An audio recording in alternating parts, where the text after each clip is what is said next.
আমার মাকে কেন্দ্রে নিয়ে আসা, আমার মা আমাকে ভোট প্রদান করেছেন, এটা দেখাটা একজন সন্তান হিসেবে আমার জন্য খুবই আনন্দের একটা বিষয়। শাপলাকলি বার্তা এইবার যে ব্যালট পেপার সেখানে 1 নম্বর বার্তা, এবং ভোটের দিক দিয়েও 1 নম্বর, জয়ের দিক দিয়েও 1 নম্বর হবে ইনশাআল্লাহ।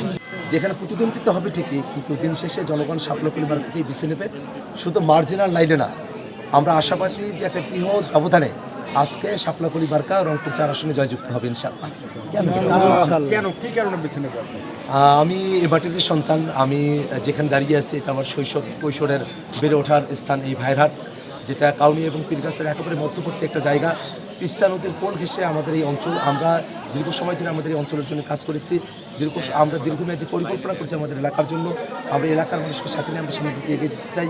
তারুণ্যের প্রতি, নতুন বাংলাদেশের প্রতি আমাদের যে কমিটমেন্ট, সেই কমিটমেন্টের প্রতি এখানকার কৃষক, শ্রমিক, শিক্ষিত, স্বশিক্ষিত, হিন্দু, মুসলমান, নারী, পুরুষ, সকল শ্রেণী পেশার মানুষ, এমনকি শিশু থেকে বৃদ্ধ পর্যন্ত সকলেই আসলে শাপলাকলির পক্ষে একটা জোয়ার তৈরি করেছেন। নিজের মতো করে তারা গল্প করছেন। কত মানুষ এখনো পর্যন্ত আমাকে অনুদান দিয়েছেন। আপনারা অবাক হবেন যে আমার ব্যাংক অ্যাকাউন্টে, আমার বিকাশে এবং নগদে 27 লক্ষের উপরে টাকা অনুদান এসেছে। এবং এই কাউনিয়া পীরগাছার মানুষেরা বিভিন্নভাবে আমাকে যে অনুদানগুলো দিয়েছেন, আমার হাতে 500 টাকা, 50,000 টাকা, 10 টাকা, 20 টাকা করে যে অনুদানটা দিয়েছেন কাউনিয়া পীরগাছার মানুষেরা, সেটার পরিমাণে 23.5 লক্ষ টাকার উপরে। এই যে মানুষের তরফ থেকে একটা হিউজ যে সমর্থন, আমাদের যারা ভোট কেন্দ্রের আশেপাশে যে অফিসগুলো নিয়ে দিতে হয়েছে, সেগুলো জনগণ তাদের মতো করে নিয়েছেন, তাদের মতো করে পরিচালনা করেছেন। এবং আমরা খুবই আশাবাদী। আমি বারংবার আমার এই এলাকার মানুষকে বলেছি যে আমি 20 টাকা দিয়ে ভোট করতে পারবো না, সেটা উচিত না। আমাকে ভোট করতে হবে এই আসনের মানুষের কথা এবং গল্পে। এবং আমরা যত জায়গায় গিয়েছি, মানুষেরা শাপলাকলির পক্ষে একটা গল্প তুলেছেন। এবং সবথেকে বড় ব্যাপারটা হলো শাপলাকলি বার্তা এইবার যে ব্যালট পেপার সেখানে 1 নম্বর বার্তা, এবং ভোটের দিক দিয়েও 1 নম্বর, জয়ের দিক দিয়েও 1 নম্বর হবে ইনশাআল্লাহ। তবে আজকে সকালবেলা আমার মাকে কেন্দ্রে নিয়ে আসা, আমার মা আমাকে ভোট প্রদান করেছেন, এটা দেখাটা একজন সন্তান হিসেবে আমার জন্য খুবই আনন্দের একটা বিষয়।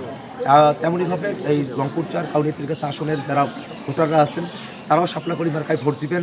এবং দিন শেষে শাপলাকলি বার্কা সকল প্রতিকূলতাকে অতিক্রম করে বিজয়ী হবে, এই প্রত্যাশাই করছি আমরা। ধন্যবাদ। ভোটের পরিবেশ এবং আইন শৃঙ্খলা পরিস্থিতি কেমন দেখছেন?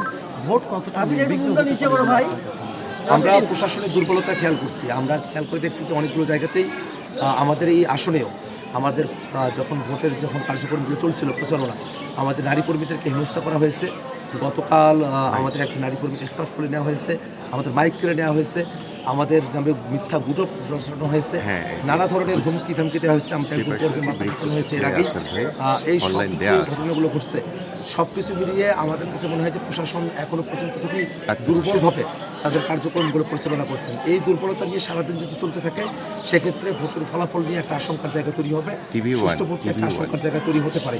সেক্ষেত্রে আমরা প্রশাসনকে আজকের দিনে সর্বোচ্চ সতর্ক থেকে সাহসিকতার সাথে এবং সমস্ত প্রতিকূল পরিবেশগুলোকে মোকাবেলা করে যাতে তারা একটা সুষ্ঠু ভোট আয়োজন করতে পারেন, সেজন্য আমরা তাদের প্রতি আহ্বান জানাই। একই সাথে আমরা যারা 11 দলের নেতাকর্মীরা আছি, শাপলাকলির নেতাকর্মীরা আছি, আমরা প্রশাসনকে আশ্বস্ত করতে চাই যে কোনো ধরনের বিপদে বাংলাদেশের জনগণ আপনাদের নিরপেক্ষ ভূমিকা যদি থাকে, আপনাদের সাথে অবশ্যই থাকবে। ধন্যবাদ।